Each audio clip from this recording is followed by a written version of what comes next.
My name is Halima, and in Arabic, it means to be peaceful, gentle, and patient. For the past 7 months at Samaritan Ministry, I've had the opportunity to create peace for others by teaching basic life skills. It is so rewarding. Whether it's offering a warm greeting, lending a listening ear, or making someone feel valued, every action I take is a step closer to embodying my name. But my journey to this moment didn't start here. It began thousands of miles away in Nigeria.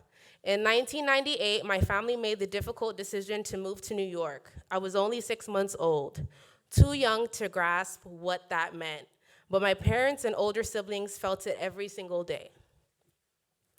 The challenge to assimilate, the fear of the unknown, and the exhaustion of working twice as hard just to get half as far. At first, I didn't notice the hardships. I was just a child. But as I grew older, I began to see the quiet sacrifices, the challenges. I began to understand. Just when I thought I understood it all, life threw another challenge, a brutal one our way. My sister Fatima was 9 years old when we came to America. We were incredibly close, but at the age of 28, she was diagnosed with stage 4 lung cancer. She never smoked, she never drank. She was young, vibrant, and full of life. Yet the doctors gave her only 6 months to live. 6 months.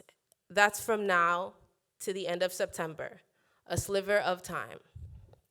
But let me tell you something about my sister. She got married, she built a successful holistic health business. She didn't let fear consume her.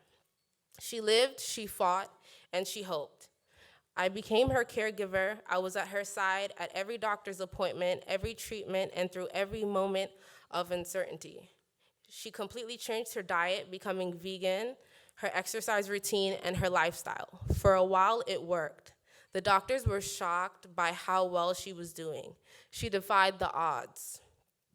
But then the cancer spread. I will never forget her final days. My family and I were in the hospital with her, holding her hand as she took her last breath. She was only 32 years old. Losing Fatima made one thing painfully clear. At any moment, life can change, and when it does, we all need a good Samaritan to walk with us, and that's why I'm here today. We all fight through adversity. We all face moments where we need guidance, support, and hope, and that's exactly what Samaritan Ministry provides.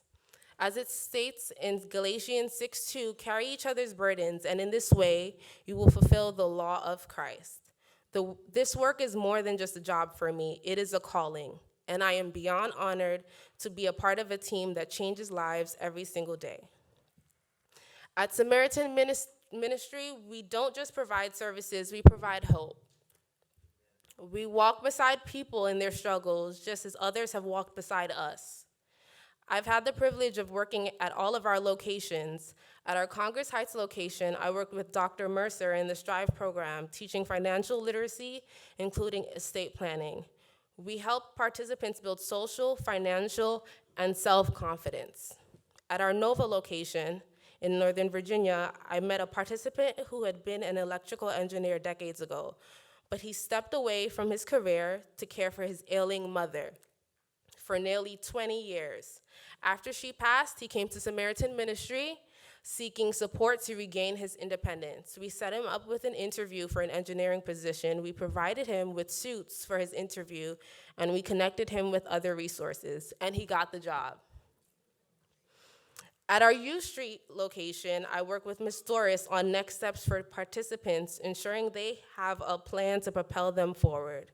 We support the young, we support the elderly, and we support everyone in between. I have seen firsthand the impact Samaritan Ministry has on the community. But to continue our mission, we need your support. We need all of you to come together and help us expand. There is much work yet to be done, especially now.